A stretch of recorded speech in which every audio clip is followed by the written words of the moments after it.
বন্ধু আমার, শুধুমাত্র কসম আল্লাহর, কোন ব্যক্তি যদি বেঈমান, কাফের, মুশরিক, নাফরমান, পাপী জিন্দেগি নিয়া মৃত্যু পর্যন্ত পৌঁছে, খোদার কসম শুধু মৃত্যুর যন্ত্রণা, শুধু জান কবজের যন্ত্রণা, আল্লাহর কসম এটুকুই সহ্য করার ক্ষমতা তার থাকবে না। এই জান কবজের যন্ত্রণার সামনে তার 60 বছরের দুনিয়া যা ভোগ করছিল, মজা করছিল, 1 সেকেন্ডে ভুলে যায়। ইমানদার, আমি শুধু এই কথাটাই এখন শুনাইতে চাই। এই তর্জমাটা বললে আমার কথা শেষ। এটাই আমার বক্তব্য। ভাইয়া, কবরে লম্বা সময় থাইকা কি কষ্ট পাইবা বেনামাজি সন্তান, হারাম উপার্জনকারী বাবারা, বেপর্দা মা বোন, সেটা তো লম্বা বিষয়।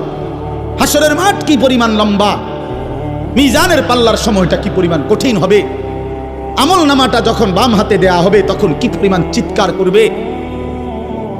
ফুলসেরাত পার হতে 30,000 বছরের রাস্তা, এই অন্ধকারাচ্ছন্ন রাস্তা কিভাবে পার হবে সে তো পরে লম্বা বিষয়। শুধু জান কবজের সময় মৃত্যুর, যেটাকে বলে রুহু কবজ হওয়া, মৃত্যুবরণ করা, এই কষ্টটাও তো সহ্য হইবে না। এই কষ্টটা তো সহ্য হবে। কোরআনুল কারীমের মধ্যে 4 জায়গায় আল্লাহ তাআলা মোট মৃত্যুর যন্ত্রণার কথা বলছেন। 1 নাম্বার, ওয়াজাআত সাকরাতুল মাউতি বিল হক যালিকা মা কুনতা মিনহু তাহিদ। রব্বুল আলামিন বলেন, বান্দা শুনে নাও, সত্য সত্যই মৃত্যুর যন্ত্রণা আসবে। সাকরাতুল মাউত বলে এটাকে। মৃত্যুর যন্ত্রণা মানে এই জান কবজের সময়, রুহু কবজের সময়ের যন্ত্রণা, মৃত্যুর সময়ের যন্ত্রণা। কোরআনুল কারীমের মধ্যে আল্লাহ বলেন, ওয়ালাউ তারা ইযিয যালিমুনা ফি গামারাতিল মাউত। আল্লাহ বলেন, শোনো বান্দা, আল্লাহর নবীকে বলেন, বন্ধু আপনি যদি একটা নজর দেখতেন জালেমের মৃত্যু যন্ত্রণা কতটা ভয়ানক হবে। ইযিয যালিমুনা ফি গামারাতিল মাউত ওয়াল মালাইকাতু বাসিতু আইদিহিম।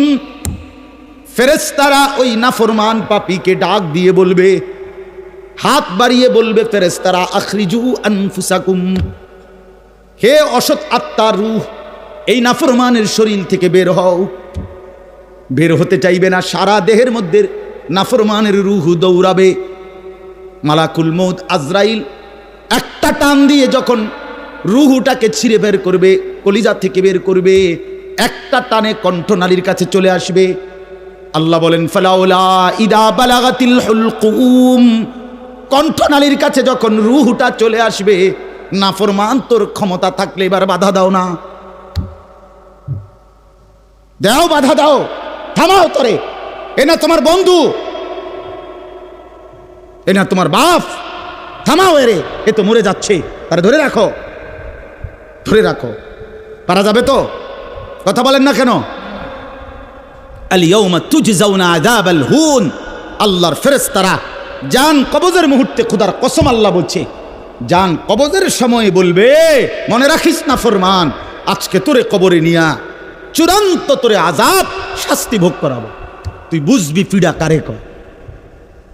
মাস্তানি, মাতবড়ি, সুদের টাকা, ঘুষের টাকা, বাটপারি, চিটারি, অহংকার, দম্ভ, তুই আয়, আয় না ফরমান, তোরে এখন দেখাবো।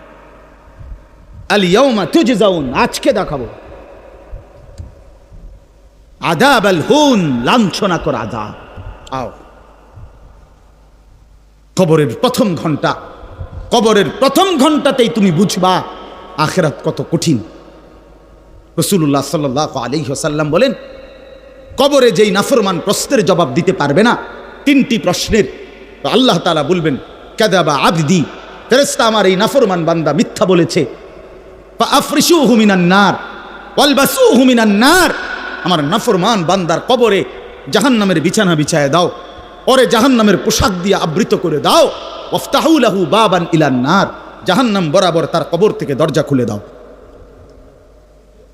কবর খুলে দাও।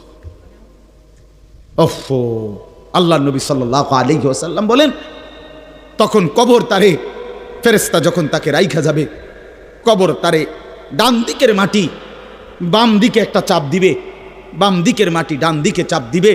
আল্লাহর কসম নবী বলছে, হাত্তা তাখতালিফা আদলাউহু ডান পাশের হাড্ডি এবং এই পাঁজরের হাড্ডিগুলো করকর করে ভাঙ্গা বাম দিকে চলে যাবে, বাম দিকের গুলো ডান দিকে চলে যাবে। ভাইয়া আমার, তুমি তোমার উপরে রহম করো।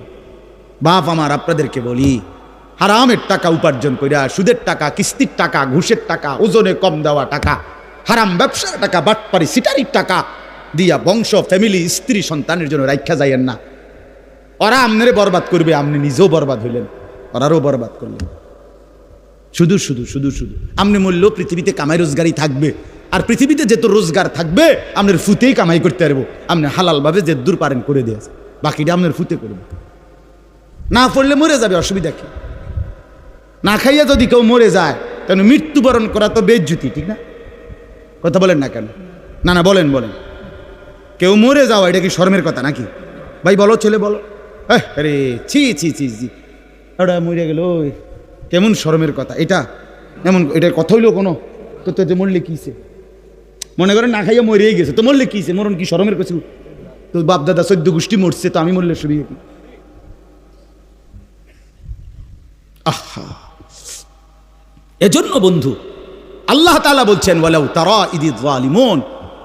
এই শোনেন বন্ধু, আপনি যদি একটা নজর দেখতেন, আমরা তাফসীরের কিতাবে পড়ছি, আত-তাযকিরা, ইমাম কুরতুবী রাহমাতুল্লাহর কিতাব, আত-তাযকিরা ফি আহওয়ালিল মাউতা ফিল আখিরা, অনেক সুন্দর কিতাব, বাংলা অনুবাদ হয়েছে মৃত্যুর ওপারে।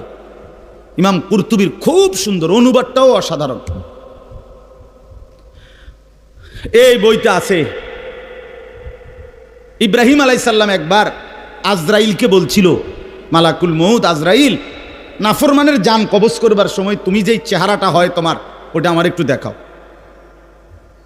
মালাকুল মউত আজরাইল বলছিল, হে আল্লাহর নবী, কসম আপনি এটা দেখতে চাইেন না, আপনি সহ্য করতে পারতেন না। ইব্রাহিম আলাইহিস সালাম বললেন, না মা আজরাইল, আমি এটা দেখুমই, তুমি আমারে দেখাও একটা নজর। মালাকুল মউত আজরাইল কোনো পাপী ব্যক্তির জান কবজের সময় যেই বিভৎস কুৎসিত আকৃতি ধারণ করে, আল্লাহর কসম ওই আকৃতি যখন ধারণ করছেন ইব্রাহিমের সামনে, ইব্রাহিম নবী সাল্লাল্লাহু আলাইহিস সালাম একটা চিৎকার মাইরা বেহুশ হয়ে গেছে।